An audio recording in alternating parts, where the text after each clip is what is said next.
ఆమేన్.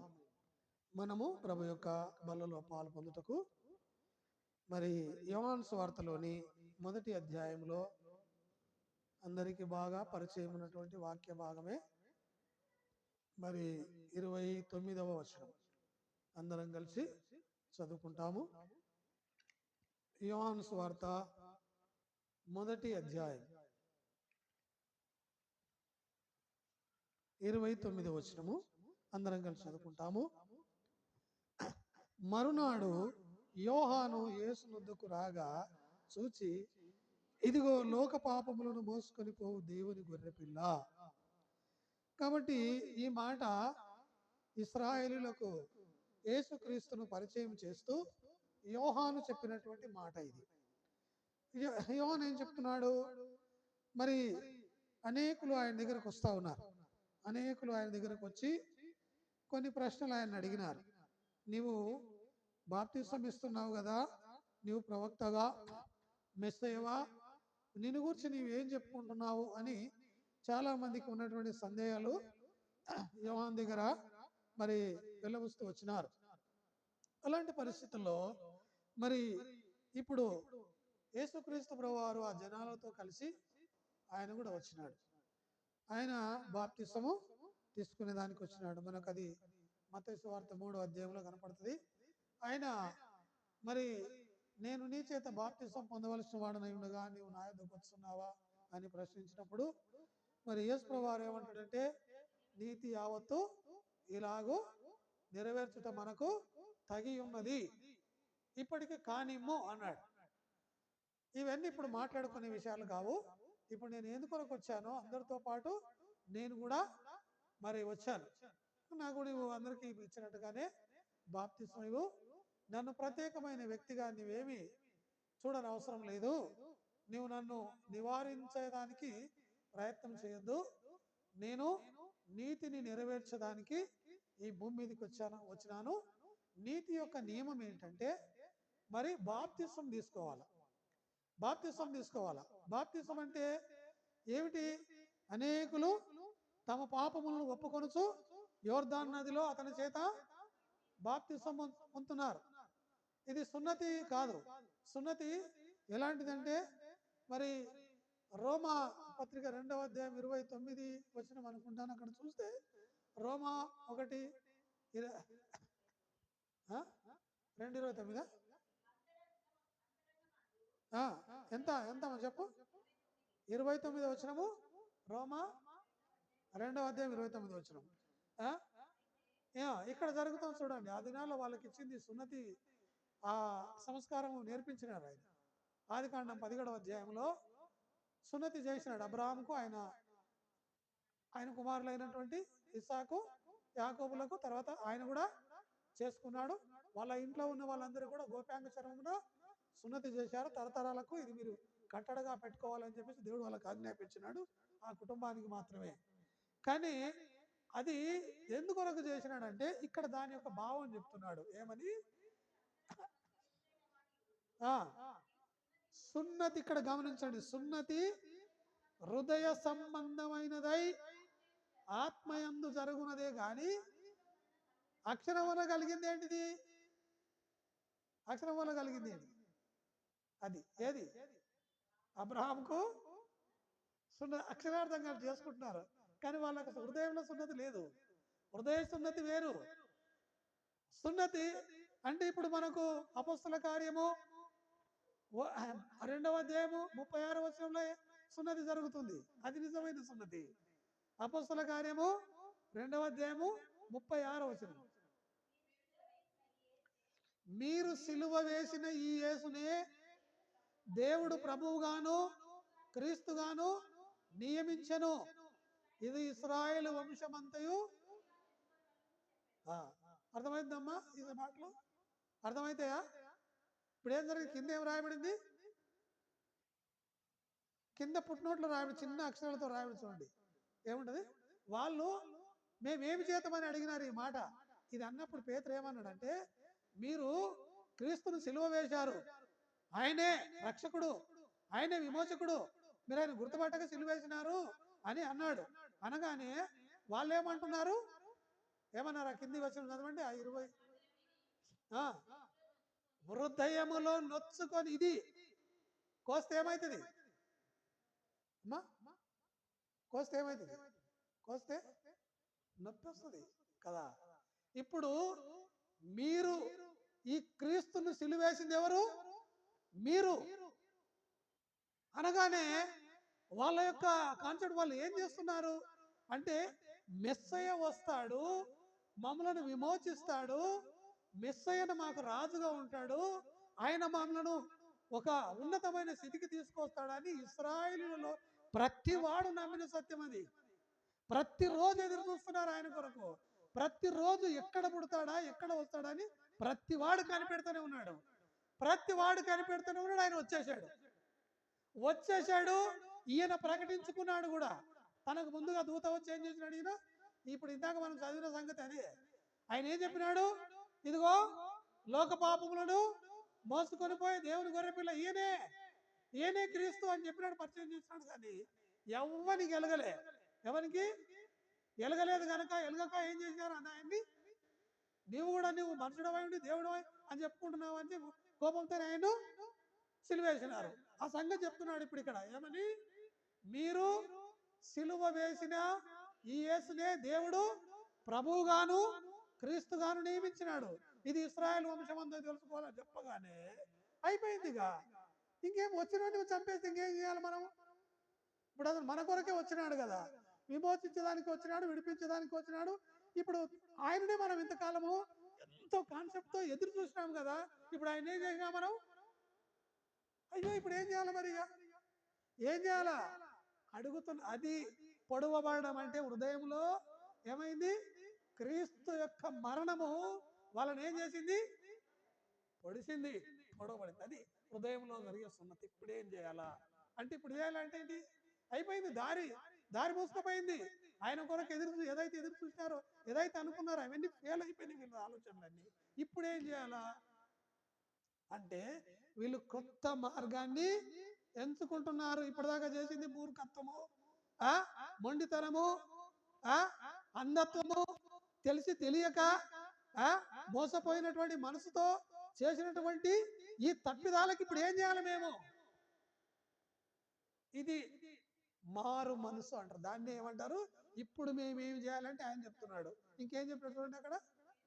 పేతురు, మీరు మారు మనసు పొంది పాపక్షమాపణ నిమిత్తము ప్రతివాడు యేసుక్రీస్తు నామమున. ఇప్పుడు కొత్త దారి ఎంచుకోవాలంటే ఇది కొత్త దారి. ఏం దారి కొత్త? ఇప్పుడు ఇంతకంటే ముందు ఏం చేశారు వీళ్ళు? మనసు మోసపోయింది, బుద్ధిహీనంగా ప్రవర్తించారు. మనిషి కండ్ల ముందుకు వస్తే గుర్తించక చంపేసినారు. ఆ చంపేయడానికి వాళ్ళ లోపల ఉన్నటువంటి మూర్ఖత్వము, మొండితనము, వాళ్ళ మోసము, అబద్ధాన్ని నమ్మి వాళ్ళని మోసం చేసే వాళ్ళు వాళ్ళ ముందే తిరుగుతున్నారు. అవే మాటలు వాళ్ళకి చెప్పినారు. వాళ్ళు చెప్పింది వీళ్ళు నమ్మినారు. వాళ్ళకు రక్షణ లేదు, బోధించడానికి రక్షణ లేదు, బోధ వినటానికి గ్రహింపు లేదు, బోధించడానికి గ్రహింపు లేదు, బోధ వినడానికి గ్రహింపు లేదు. వచ్చినాడు, ముగించేసినారు పని. సరే ఎట్లో గంట ఇప్పుడు అయిపోయింది. కానీ అయిపోయినాక చేసేది ఏమి లేదు. ఇప్పుడు ఏం చేయాలా? ఇలాంటి బుద్ధిహీనత నుండి, ఇలాంటి మోసపూరితమైన జీవితము నుండి, ఇలాంటి అబద్ధము నుండి, ఇలాంటి క్రూరమైనటువంటి ఆ యొక్క జీవితము నుండి మీరేం చేయాలా? మారు మనసు పొందాలి. అది హృదయ సంబంధమైన సున్నతి. ఈ మాటలు చెప్పాడు ఆయన. చెప్పింది కూడా అదే. ఈ యోహాను చెప్పినా కూడా వాళ్ళకి ఏమీ అర్థం కాలే. యోహాను కూడా చెప్పినాడు, కాలము సంపూర్ణమైంది, దేవుని రాజ్యము సమీపించింది, మీరు మారు మనసు పొందండి, మారు మనసుకు తగిన ఫలాలు ఫలించండి, చెట్ల ఏర్ల గొడ్డలు ఉంది, చంపేశాడు మిమ్మల్ని అని చెప్పినాడు. కానీ వీళ్ళకి అది ఎలగలే. ఇంకా తిట్టినాడు కూడా ఆయన. సర్పసంతానమా, రాబో ఉగ్రత నుండి మీకు ఎవడరా బుద్ధి చెప్పింది? బుద్ధి చెప్పిన వాళ్ళేమో మీరు ఏం చేస్తారు? బుద్ధి చెప్పేదానికి వస్తే వాడిని కొట్టి చంపుతారు, రాళ్ళతో కొట్టి చంపుతారు మీరు. మరి మీకు ఎట్లా చెప్పాలా అని చెప్పేసి ఆయన చెప్పినాడు. అయినా ఇప్పుడు ఈయనను పరిచయం చేస్తున్నాడు. ఏమని పరిచయం చేస్తున్నాడు? లోక పాపములను మోసుకొని పోవు దేవుని గొర్రె పిల్ల అంటే, ఇంకా దీని గురించి సంగతులు మనం వినాలి. ఏం చేసింది గొర్రెపిల్ల? ఎక్కడెక్కడ కనపడుతూ ఇశ్రాయేలులకు కూడా ఎట్లా అగుపడుతూ వచ్చినాడు, ఆయన ఎక్కడ ఆరంభించినాడు ఈ కార్యాన్ని, ఇశ్రాయేలు చరిత్రలను మనం గమనించినట్లయితే అవాగ్దాన పుత్రుడైనటువంటి ఇస్సాకు ఇప్పుడు మోరియో పర్వతం మీదకి వచ్చినాడు. ఆది కాండములోని 22వ అధ్యాయములో 8వ వచనము 13వ వచనం ఈ 2 వచనాలను చదవండి. నా కుమారుడా, దేవుడే దహన బలికి అంతకంటే ముందు ఆయన ఏమన్నాడు? నాయన గొర్రెపిల్లేది, నిప్పు ఉన్నది, కట్టెలు ఉన్నాయి కానీ గొర్రెపిల్లేది అని అడిగినాడు. ఆయన అడిగితే ఈయనేమంటున్నాడు? ఇప్పుడు గొర్రెపిల్లను దేవుడు చూసుకుంటాడంట. గొర్రెపిల్ల ఈయనేమో బలేమో ఈయన అర్పిస్తాడంట. గొర్రెపిల్లని ఎవరు తెస్తారు? దేవుడు తెచ్చుకుంటాడు. అడిగాడు కదా ఆయన్ని, నాకు అర్పించమని అన్నాడు కదా, అర్పిస్తా నేను. ఆయన ఏమి అర్పించమంటే అర్పిస్తా నేను, పోతున్నా. కుమారుడు చెప్తున్నాడు గొర్రెపిల్లని దేవుడు చూసుకుంటాడు. ఎంత విశ్వాసం అది! విశ్వాస సంబంధమైనటువంటి రూపంలో విశ్వాస సంబంధులైనటువంటి వారికి ఆయన ప్రత్యక్షపరుచుకుంటాడు. ఆయన చెప్తున్నాడు విశ్వాసంతోని, గొర్రెపిల్ల ఏమైందంట? దేవుడు చూసుకుంటాడు. ఇప్పుడు 13వ వచనం చదవండి, ఏముంది అక్కడ? యెహోవా దూత పరలోకము నుండి అబ్రహామా అని అతను పిలిచెను. చిత్తం ప్రభువా అనెను. ఆ చిన్నవాని మీద చెయ్యి వేయకమో, అతన్ని ఏమీ చేయకమో, నీ ఒక్కడై ఉన్నా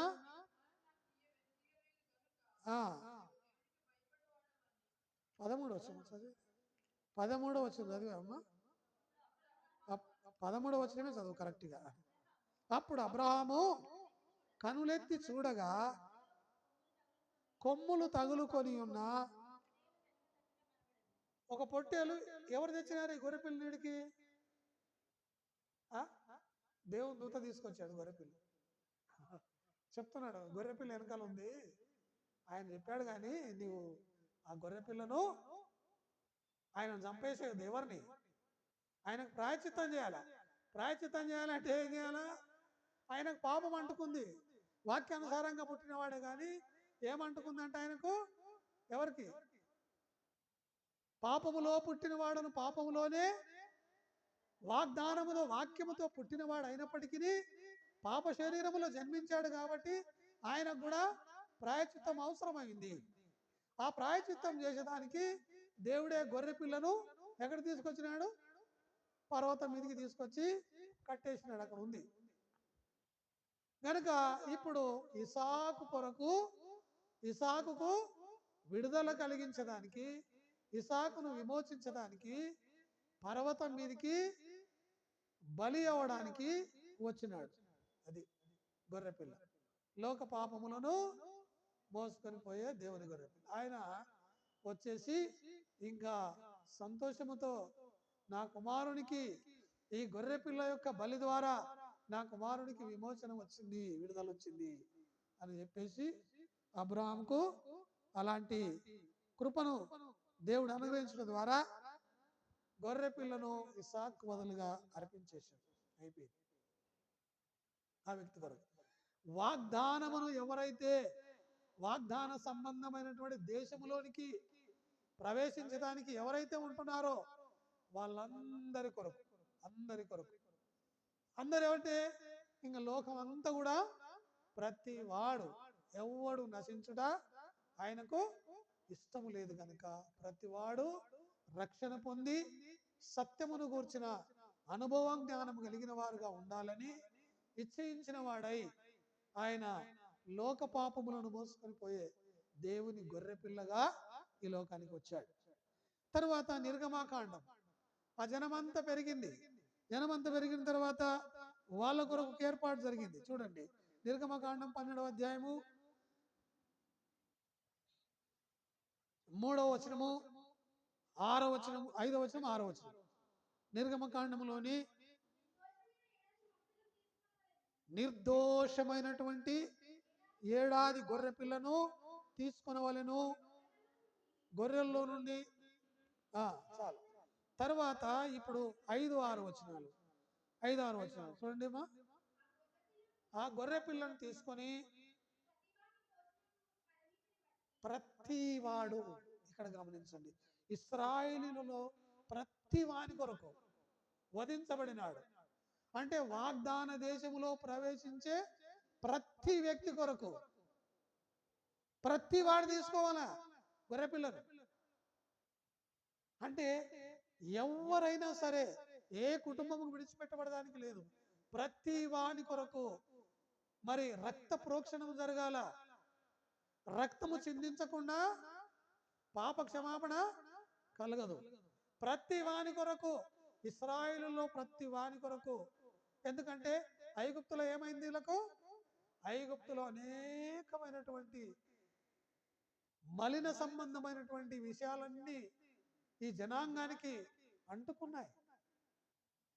కాబట్టి ఈ పాపలోకంలో పుట్టిన ప్రతి వాని కొరకు క్రయధనము చెల్లించడానికి ఒక సూచనగా ఇక్కడ చెప్పబడిన మాట ఏమంటే, ప్రతి వాని కొరకు లెక్కింపవలను. నిర్దోషమైన ఏడాది మగపిల్లలు తీసుకున్న వాళ్ళు గొర్రెల్లోనుడైనను మేకల్లోనుడే తీసుకొని వచ్చును. 14వ దినం వరకు దాన్ని పరీక్షించాలా.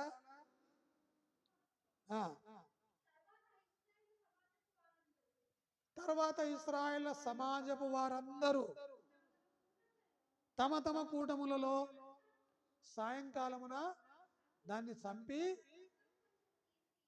రక్తము కొంచెము తీసి దాన్ని తిని ఇండ్ల యొక్క ద్వార బంధముల మీద చల్లి, చాలు ఇక్కడ చాలు, ప్రతి వాని యొక్క ద్వార బంధముల మీద ఆ రక్త ప్రోక్షణ జరగాలి. ద్వార బంధములు అంటే ఇప్పుడు ఇల్లు అనేది ద్వారం, ఇంటికి ద్వారం ఉంటుంది. ఆ ఇంటి ద్వార బంధం మీద ఆ రక్తమును పోయాలి. ఎందుకు పోయాలంటే ఈ పాప మలిన సంబంధమైనటువంటి వాటి యొక్క మరి దాని యొక్క పరిణామం, వీళ్ళెవరు కూడా దానికి పాత్రలు కావద్దు. ఆ పాపం దానికి ఆ పాప సంబంధమైన దానికి తీర్పు జరగబోతుంది, పాపక్రియకు తీర్పు జరగబోతుంది. ఆ తర్వాత అక్కడ చూస్తే ఐగుప్తు దేశములో అంతటిలో కూడా పాపానికి శిక్ష విధించబడుతుంది. వాళ్ళు చేసిన పాపాలకు ప్రతి ఇంటిలో దుఃఖము కన్నీరు ఒలకబోతుంది. అది మీకు కలగకుండా, ఆ మరణము ఆ దుఃఖము మీకు కలగకుండా ఏం చేయాలి? మీరు మీ ప్రతి ద్వార బంధముల మీద ఆ రక్తమును పోయాలి, ద్వారబంధాలకు పెట్టాలి. ఆ తర్వాత చూస్తే ఐగుప్తు దేశం అంతా ఏం జరిగింది? ప్రతి ఇంటిలో శవము లేని ఇల్లు ఒక్కటి కూడా లేదు. ఒకటి కాదు, ఒక పశువు మొదటిది, ఒక కుమారుడు మగ పిల్లవాడు మొదటివాడు, ప్రతి ఇంట్లో శవము లేని ఇల్లు లేదు. అంటే ఏముంటది అక్కడ? మొత్తం ఐగుప్తు దేశం అంతా అంగలార్పు, దుఃఖము, వేదన. ఇప్పుడు ఇశ్రాయేలుకు అలాగ లేదు. ఎందుకు లేదు? వాళ్ళ కొరకు ఏమైంది? ఒక గొర్రె పిల్ల రక్తము ఒలికించబడి వారి యొక్క ద్వార బంధముల మీద పోయబడింది గనక దుఃఖము, ఇక మరణ వేదన లేదు. ప్రతి వాని యొక్క మరణ వేదనను ఎత్తివేయుటకు, నిరీక్షణ లేని జీవితంలో కొనసాగుతున్నటువంటి జీవితాలకు ఒక ఆదరణ, ఒక నెమ్మది, ఒక సంతోషము, దుఃఖకరమైన జీవితమును తీసివేసి ఒక మంచి జీవితమును అనుగ్రహించుటకు ఆయన ఈ లోకానికి వచ్చినాడు. అది సూచన, ఇది ఒక సూచనగా ఉంది. కాబట్టి ఇంకా మనం గమనించినట్లయితే ఈ గొర్రెపిల్ల ఏ రీతిగా వధించబడినాడు? యెషయా గ్రంథములోని 53వ అధ్యాయములో 7వ వచనం. యెషయా గ్రంథము 53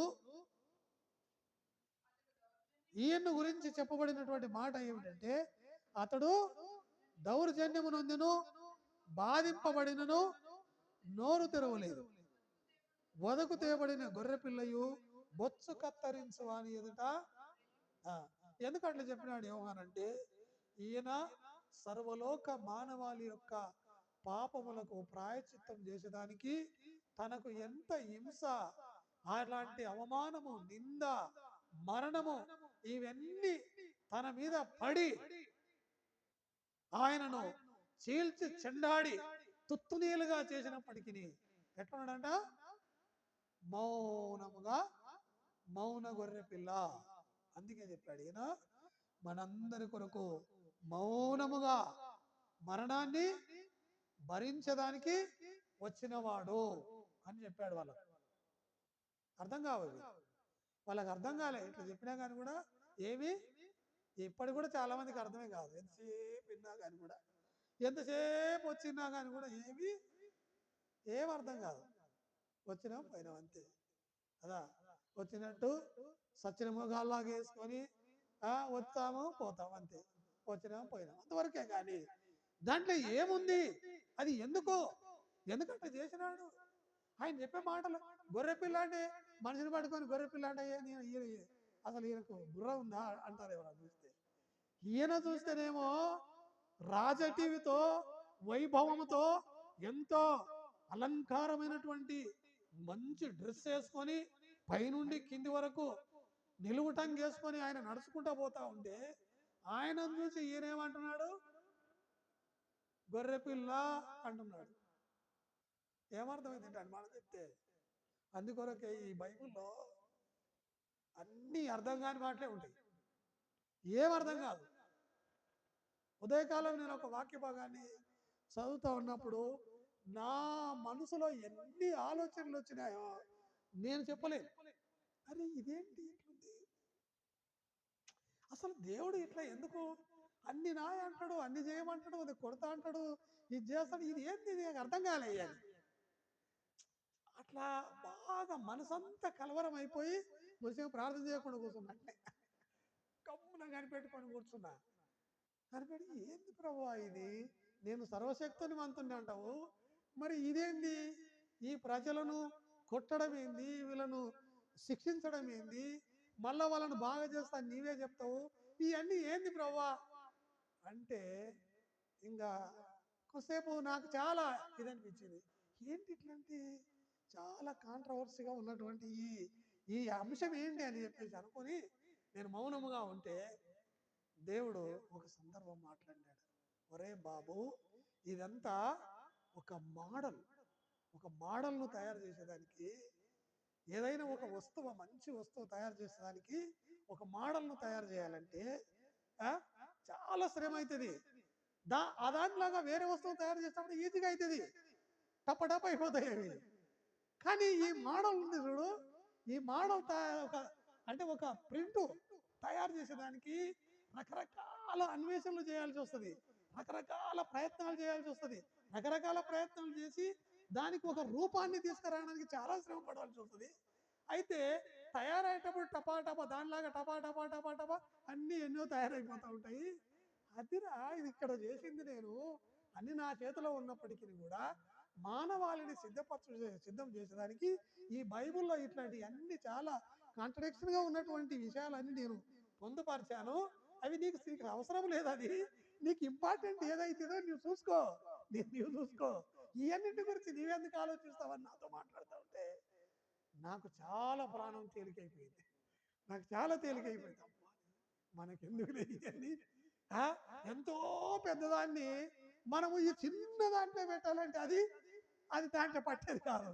పెద్ద అంశాలను తీసుకొచ్చి చిన్న దాంట్లో జోడించాలంటే మన మనసులో అవి సరిపో. కాబట్టి మనం దేవుని బిడ్డలారా, ఆయన చెప్తున్న మాట ఏంటంటే గొర్రె పిల్ల అన్నాడు. గొర్రె పిల్ల అంటే ఇక ఇవన్నీ ఉన్నాయి దాని వెనకాల, ఇన్ని సంగతులు ఉన్నాయి. మరి ఇన్ని సంగతులు ఆడ ఎన్ని చెప్పి ఉండవచ్చు ఆయన కూడా, కానీ ఇవన్నీ రాయబడలేదు. ఒకటే ఒక మాట చెప్పినాడు, లోక పాపములను మోసుకొని పోయే దేవుని గొర్రెపిల్ల అని చెప్పినాడు. గొర్రెపిల్ల అంటే ఇవన్నీ మనం చూడాలి, మనకు నేర్పించడానికి ఉన్నాయి. కాబట్టి గమనించినట్లయితే ఆయన మౌనముగా ఉంటాడంట. ఏమనడు.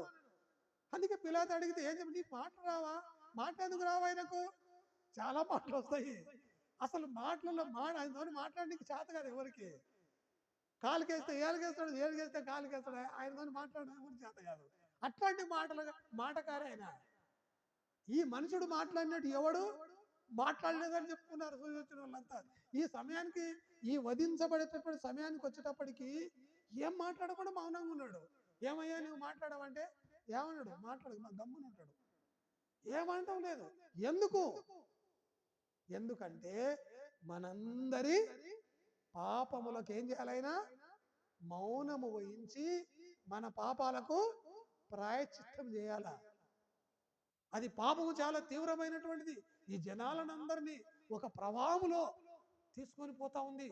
పాపం అనే ఒక ప్రవాహం అనేది పొల్లి మారుతా ఉంది. దాంట్లోకి దిగినాడు, దిగేసి ఇట్లా పెట్టాడు. జనమంతా కొట్టుకొని వస్తా ఉన్నారు. ఆ ప్రవాహంలో మధ్యలో నిలబడ్డాడు, వెళ్ళి నిలబడ్డాడు.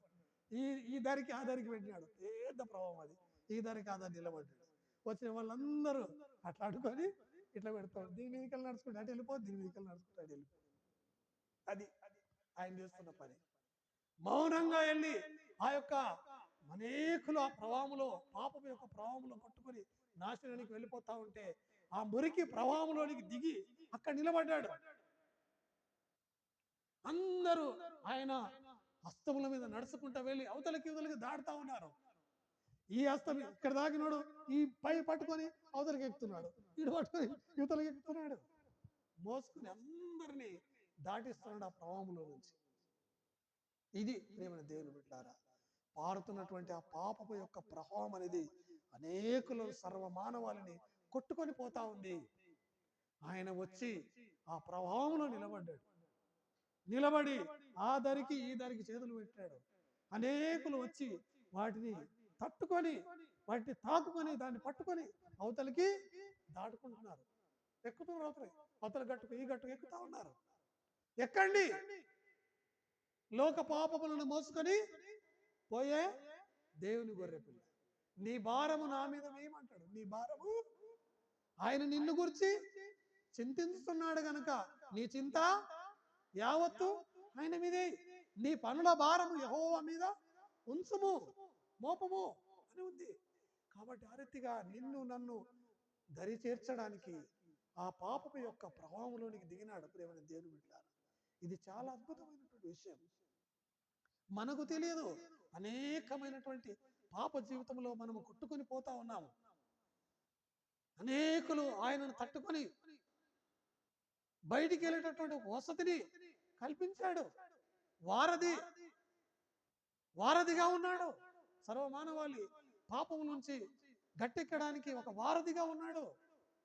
కాబట్టి దేవుని బిడ్డలారా, మౌనముగా ఆయన నీ కొరకు నా కొరకు చూస్తా ఉన్నాడు. నా బిడ్డలారా, రండి, మీ భారములను, మీ యొక్క పాప భారములన్నింటినీ నా మీద వేయండి అని చెప్తున్నాడు. కాబట్టి దేవుని బిడ్డలారా, ఇంకా చూడండి, ఆయన మరి మొదటి పేతురు రాసినటువంటి పత్రికలో, మొదటి పేతురు పత్రిక 1:19 నిష్కళంకమైనటువంటి నిర్దోషమును నిష్కళంకమునైన గొర్రె పిల్ల వంటి క్రీస్తు రక్తము చేత కడుగుతాడు. ప్రతి వ్యక్తి యొక్క పాపములను ఆయన రక్తము నిర్దోషమైనటువంటిది, పాపము లేనటువంటిది. పాపం ఎరగని ఆయన మన కొరకు పాపముగా చేయబడెను. కాబట్టి మన పాపములన్నిటినీ కడిగి పవిత్రపరచుటకు తన ప్రశస్తమైనటువంటి రక్తమును కలువరి శిలువ మీద చిందించినాడు. నీ పాపముల కొరకు, నీవు చేసినటువంటి చెడు ఆలోచనల కొరకు, నీవు చేసినటువంటి దోషముల కొరకు, విడిపించుట కొరకు ఆయన నిర్దోషమైనటువంటి నిష్కళంకమైనటువంటి రక్తమును చిందించినాడు, నేను నన్ను ఆ యొక్క పాపం నుండి విడిపించుట కొరకు. తరువాత ప్రకటన గ్రంథములో, ప్రకటన గ్రంథం 5వ అధ్యాయము 6వ వచనం, 12వ వచనం, ప్రకటన గ్రంథము మరియు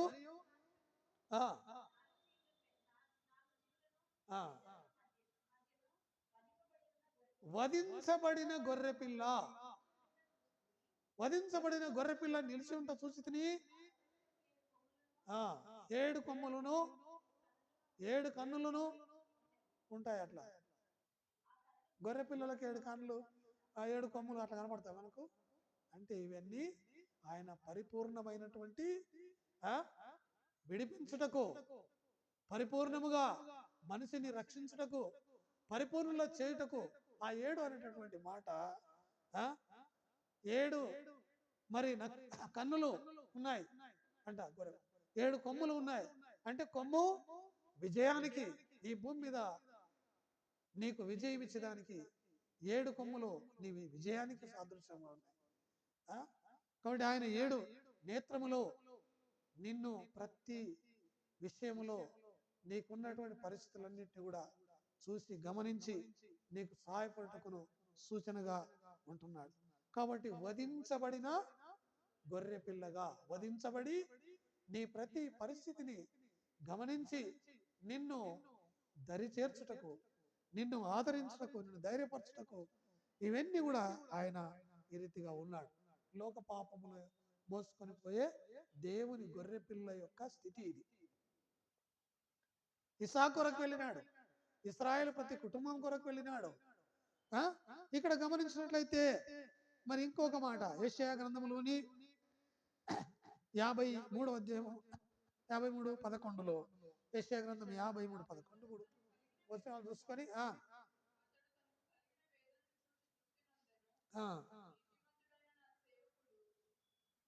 నీతిమంతుడైన నా సేవకుడు జనుల దోషములను భరించుచు ఏం చేస్తాడంట? మనందరి యొక్క దోషాలను ఏం చేస్తాడంట? ఆయన భరిస్తాడు. భరిస్తాడు. భరించాలంటే భార్య భర్తనే భరించదు, భార్యను భర్తనే భరించదు. కొన్నిసార్లు ఎట్లుంటారు? ఒక్క మాట మీద, ఒక్క మాట అంటే ఇంకో మాట అట్టంటావా, నన్ను అంత మాట అంటావా? నేను ఎట్లా కనపడుతున్నాను నీకు? మనిషిలా కనపడతలే, ఇష్టం వచ్చినట్టు మాట్లాడతావు. నేను ఎట్లా కనపడుతున్నా నీకు? ఎట్లా భరిస్తావా? ఆయన భరిస్తాను. జనుల పాపములను భరించుచు తనకున్న ఒక ఆయనకు అనుభవం ఉంది. ఈ లోకానికి వచ్చాడు అందుకొరకే. తనకున్న అనుభవ జ్ఞానము చేత అనేకులను చూడండి ఎట్లా ఉంటుంది. మరి భరించే సంగతే కాదు, ఇంకేం చేస్తాడంట? ఇది చాలా పెద్ద పనే, పెద్ద వర్కే ఇది. భరించుకుంటా నిర్దోషులుగా నీవు చేసేటటువంటి పొరపాట్లు, తప్పులు ఇవన్నీ భరించుకుంటా ఏం చేస్తాడు? లాస్ట్కు నిర్దోషిగా చేస్తాడు, నిర్దోషిగా చేస్తాడు. అప్పుడే పోతుంది, అప్పుడే నిర్దోషులం, అప్పుడేం కాదు. నిన్ను భరించాలి. మరి నన్ను భరిస్తూనే ఉన్నాడు. 40 ఏళ్ళు అయింది, 40 ఏళ్ళు భరించాడు నన్ను కదా. 1983వ సంవత్సరంలో నేను నా సొంత రక్షకుడిగా అంగీకరించాను ఆయన్ని. ఆయన నాకు పరిచయం అయినాడు ఆ దినం. ఇప్పుడు ఎంతో మరి 42 అనుకున్నా, అంతేనా? 42 సంవత్సరాలు. కాబట్టి 42 సంవత్సరాలు నన్ను భరిస్తూనే ఉన్నాడు. ఇంకా నిర్దోషిని కాలేదు, నేను ఇంకా నిర్దోషిని కాలేదు, అవలేదు, నిర్దోషి అవ్వలేదు నేను ఇంకా. జనుల యొక్క దోషములను భరించుచు నిర్దోషులుగా చేస్తాడు. ఏమేమి ఉపయోగిస్తాడో కదా. అరికాలు మొదలుకొని తల వరకు పెట్టాడు ముళ్ళులు, రకరకాల ముళ్ళులు పెట్టాడు. నాకు చాలా ముళ్ళులు ఉన్నాయి. ఈ ముళ్ళులు అన్ని పెట్టాడు. అడిగితే అయ్యా తీసేయమంటే తీసేయడంట. తీసేస్తే నీవు మాట వింటావా బిడ్డ? నీ చేసేది ఏం లేదు. నిన్ను ఏం చేయాలి? నేను నిర్దోషిగా చెయ్యాలా? నీవు నిర్దోషిగా కనపడాలా? నీవు నా దగ్గరికి వచ్చినప్పుడు నీ లోపల ఏ దోషము కనపడొద్దు. అనేకుల పాపములను భరించుచు అని ఏం చేస్తాడంట? నిర్దోషులుగా చేస్తాడు. అది ఆయన చేసే పని. భరించేవాడు ఎవరు?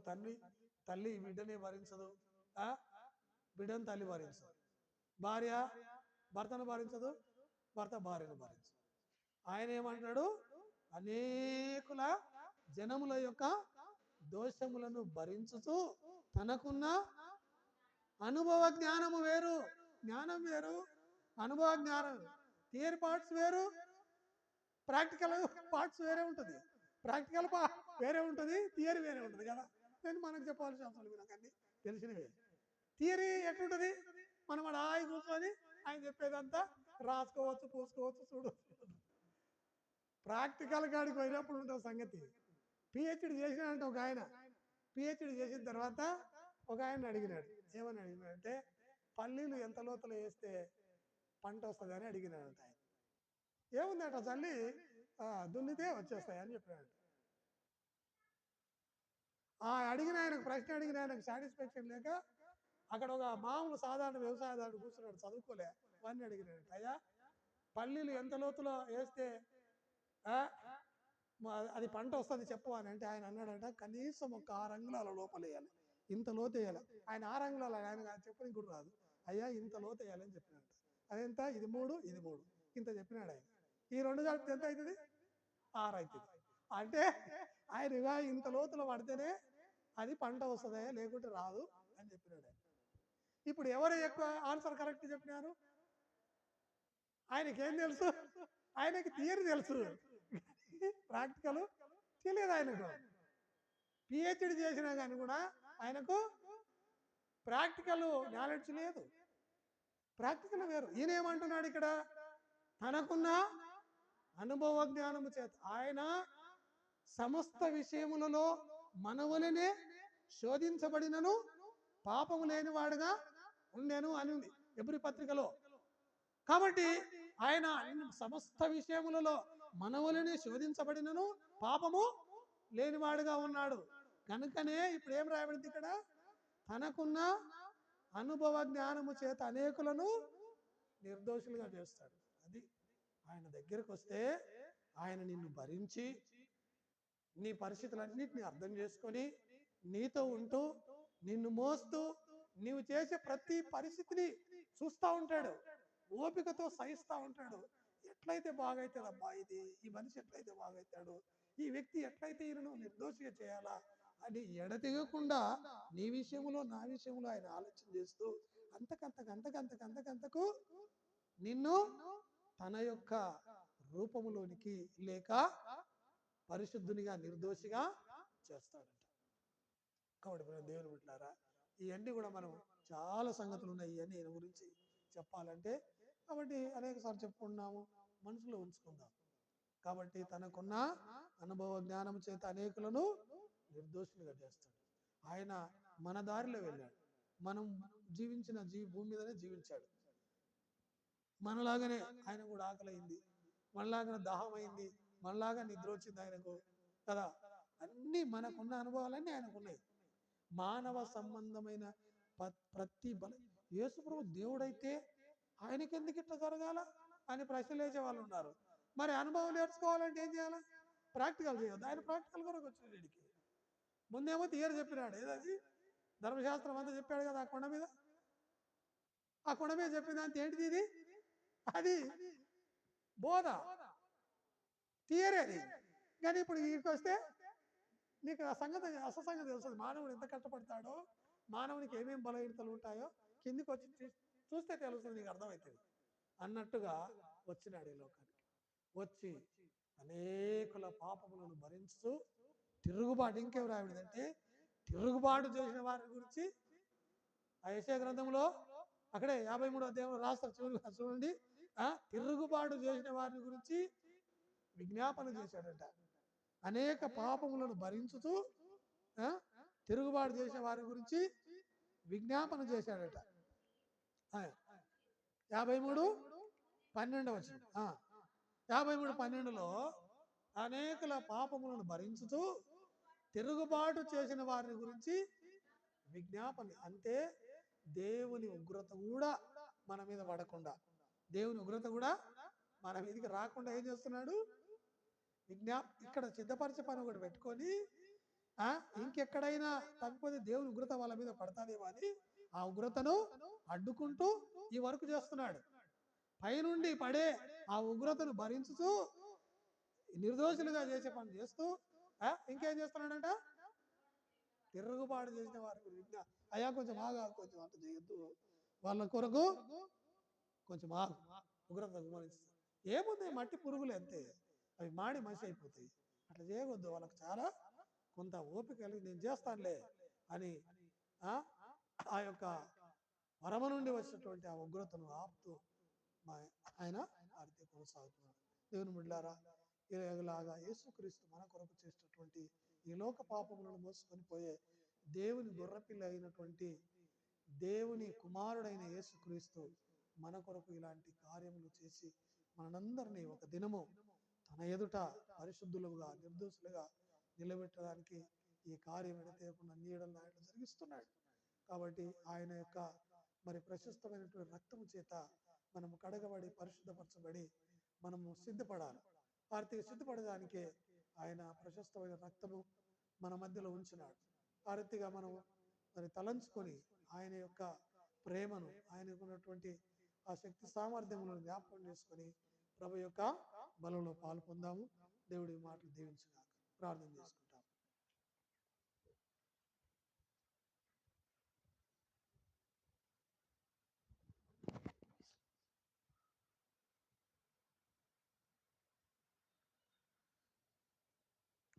ప్రేమ కలిగిన తండ్రి, పరిశుద్ధమైన దేవ, రాజులకు రాజు, ప్రభులకు ప్రభువైన యేసుక్రీస్తు పరిశుద్ధ నామమున స్తోత్రములతో నీ సన్నిధికి వస్తుంటున్నాము. ప్రభు ఈ సమయంలో